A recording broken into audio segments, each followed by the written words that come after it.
සුබ දවසක් මගේ යාළුවෝ හැමෝටම easy recipe with no YouTube channel එකට අලක් ගොඩක් ආදරෙන් පිළිගන්නවා. අද මම ඔයාලට කියලා දෙන්න යන්නේ ගෙදර ඉතුරු වෙච්ච බත් වලින් කොහොමද රසවත් අතුරුපසක් හදාගන්නේ කියලා. ඉතින් අපිට මේකට ප්‍රධාන වශයෙන් අමුද්‍රව්‍ය තුනයි අවශ්‍ය වෙන්නේ. බලමු කොහොමද ලේසියෙන් මේ අතුරුපස හදාගන්නේ කියලා.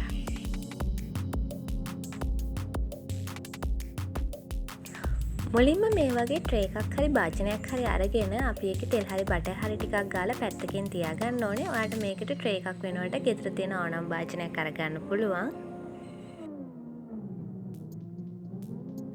දැන් අපිට අවශ්‍ය වෙන්නේ බ්ලෙන්ඩර් ජාර් එක. ඉතින් මම මේ බ්ලෙන්ඩර් ජාර් එකට දාගන්නවා ඉතුරු වෙච්ච බත් කෝප්ප දෙකක්. ඉතින් ඔයාලට මේකට ඕනම බත් වර්ගයක් අරගන්න පුළුවන්. මම අරගෙන තියෙන නාඩු.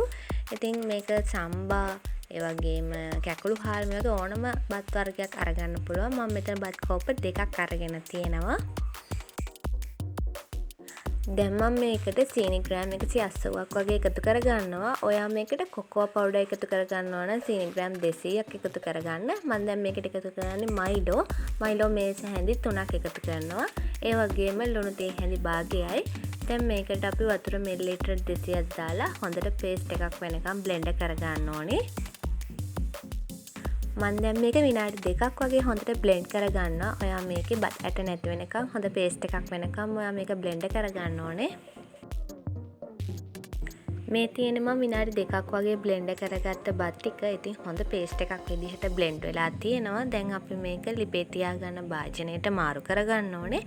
මම මේ වගේ ෆ්‍රයි පෑන් එකක් තමයි අරගන්නේ. දැන් මම මේකට මේක මාරු කරගන්නවා.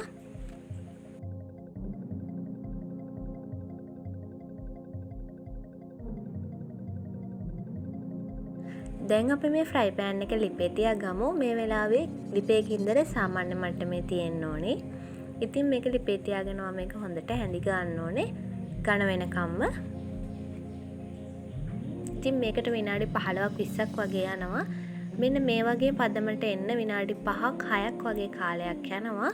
මම මේ වෙලාවේ මේකට එකතු කරගන්නවා පොල් තෙල් මේස හැඳි එකක්. පොල් තෙල් මේස හැන්දක් දාලා අපි මේක හොඳට කලවම් කරගන්න ඕනේ. මේක පෑන් එකේ ඇලෙන්නේ නැති මට්ටමට එන්න ඕනේ. අපේ හරි පදම වෙන්නේ එතකොටයි. මම දැන් මේ විදිහට මේක හොඳට මිශ්‍ර කරගන්නවා පොල් තෙල් එක්ක. දැන් අපේ පදම ටිකක් හරි ගිහිල්ලා තියෙන්නේ. මම මේ වෙලාවේ රටකජු ටිකක් එකතු කරගන්නවා. ඔයාට මේකට රටකජු වෙනුවට ටූටි ෆෘටි, තල, ඒ වගේ මුද්දරක් බලන් උනත් එකතු කරගන්න පුළුවන්. මම රටකජු ටිකක් දාලා මේක හොඳට මිශ්‍ර කරගන්නවා. දැන් අපේ පදම ටිකක් හරි ගිහින් තියෙන්නේ. පෑන් එකේ ඇලෙන්නේ නැති පදමට ඇවිත් තියෙනවා. ඒ වුණාට අපි මේක එක ගුලියක් වෙනකම්ම හොඳට පෑන් එකේ තියාගෙන හදා ගන්න ඕනේ. මෙන්න මේ වගේ හොඳට එකට ඇලෙන්න ඕනේ. මේක තමයි හරි පදම. එතකොට අපිට මේක පුළුවන් අපි හදාගත්ත ට්‍රේ එකට මාරු කරගන්න. මම මේ විදිහට මම හදාගත්ත ට්‍රේ එකට මේක මාරු කරගන්නවා. අනිවාර්යෙන්ම මේ ට්‍රේ එකේ තෙල් හරි බටර් හරි ටිකක් හරිම ගාලා තියාගන්නම ඕනේ. දැන් මේ විදිහට මේක හොඳට තුනී කරගන්න. මේක හොඳට නිවෙන්න පැයක් වගේ අපි තියාගන්න ඕනේ. ඔයාලට ෆ්‍රිජ් එකක් තියෙනවා නම් මේක හොඳට නිවෙන්න ෆ්‍රිජ් එකේ තියාගන්න. දැන් මම මේ විදිහට රටකජු ටිකක් උඩින් ඉහා ගන්නවා. මේක හොඳටම නිමුණට පස්සේ තමයි ගොඩාක් රස. ඉතින් තේ බොන වෙලාවට මේක හදා ගන්න පුළුවන්. හරිම රසවත් කෑම. ඉතින් මේ විදිහට මේක නිවෙන්න දෙමු. මේ තියෙන මම හදාගත්ත අතුරුපස ඉතින් හරිම ලස්සනට තියෙනවා. ට්‍රේ එකේ ඇලිලත් නැහැ. දැන් මේක මේ විදිහට පරිස්සමට ගලව ගන්න පුළුවන්. දැන් මේ විදිහට ඔයාලට මේක කෑලි කපලා රස බලන්නත් පුළුවන්. ඉතින් මේක හොඳට නිවිලා තියෙන්න ඕනේ. එතකොට තමයි මේක හොඳට සෙට් වෙන්නේ. ඉතින් හරිම රසයි. මම මේ විදිහට කෑල්ලක් කපලා රස බලනවා. ඉතින් ප්‍රධාන වශයෙන් අපිට අමුද්‍රව්‍ය 3යි අවශ්‍ය වුනේ. හරිම ලේසියෙන් හදා ගන්න පුළුවන්. ඔයත් මේ රෙසිපි එක ගෙදරදී try කරලා බලන්න. හරිම ලේසියි හදා ගන්න. ඒ වගේම ගොඩාක් රසවත්.